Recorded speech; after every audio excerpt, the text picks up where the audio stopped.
Beast பிராக் Lesnar பொழக்கப்பட்டு தரணும். பிராக் Lesnar WrestleMania open சேலஞ்சை யார் அக்செப்ட் பண்ணுவாங்கன்னு வெயிட் பண்ணோம். ஓபா ஃபெமி தரமான சம்பவம் பண்ணிட்டாரு. அப்பதான் பிராக் லெஸ்னர் அத்தனை மாஸ்டர் மேனை வந்துட்டு பறக்க விட்டு இருந்தாரு. அடுத்து செத்ராலன்ஸை பொழக்கலான்னு போறப்பதான் ஓபா ஃபெமி வந்து பிராக் லெஸ்னர் அடிச்சிட்டாரு. பிராக் லெஸ்னர் தான் ஓபாவை மேலே கால் வச்சு ரெசல்மேனியா பாயிண்ட் பண்ண சொல்லுவாரு. இந்த ரைவல்ரி கண்டிப்பாக ரெசல்மேனியாக்கான ஹைப்பை கொடுக்கும். ஏன்னா உங்களுக்கே தெரிஞ்சிருக்கும் பிராக் இந்த ரிட்டையர் ஆகிற பிளான்ல இருக்காரு. ரெசல்மேனியாவில் அவருக்கு சரியான ஒரு ரைவல்ரியும் இல்லை. 3 ஆப்ஷன்ஸ் வச்சுருந்தாங்க. எல்ஏ night, செத்ராலன்ஸ், ஓபா Femi. எல்ஏ night, செத்ராலன்ஸ் vision store line involve ஆகியிருக்காங்க. செத்ராலன்ஸ் அடிக்க தான் பால் ஹேமனே பிராக்கையே கொண்டு வந்திருந்தாரு.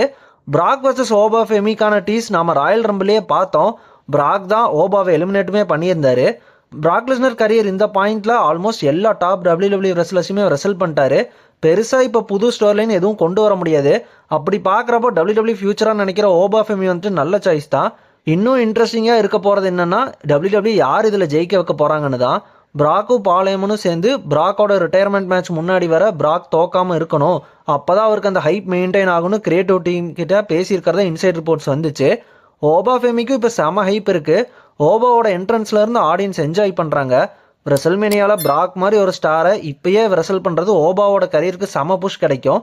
இந்த மேட்ச்சில் யார் வின் பண்ணாலுமே 2 வகையாக ஒப்பீனியன் வரதான் போகுது.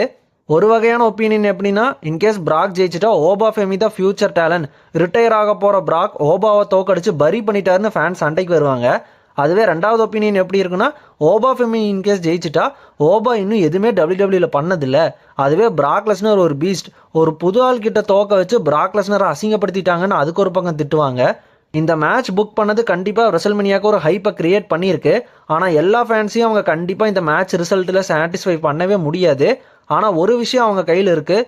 மேட்ச் நல்லா இருந்தால் யார் ஜெயித்தாலும் பரவாயில்லன்னு நம்ம ஃபேன்ஸ் வந்துட்டு அதை அப்ரிஷியேட் தான் பண்ணுவாங்க. மேட்ச் நல்லா இல்லாமல் இருந்தால் தான் பிராக் லெஸ்னர் ஜெயித்தாலும் சரி, ஓபா ஜெயித்தாலும் சரி, கண்டிப்பாக ஃபேன்ஸ் போட்டு பொழப்பாங்க. WWEக்கு இது ரிஸ்கான ஒரு மேட்ச் தான்.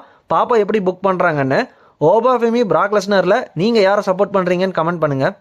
டாக் ஷோ தமிழ் யூடியூப் சேனலை மறக்காமல் சப்ஸ்கிரைப் பண்ணிக்கோங்க. அடுத்த வீடியோவில் பார்ப்போம். Bye guys.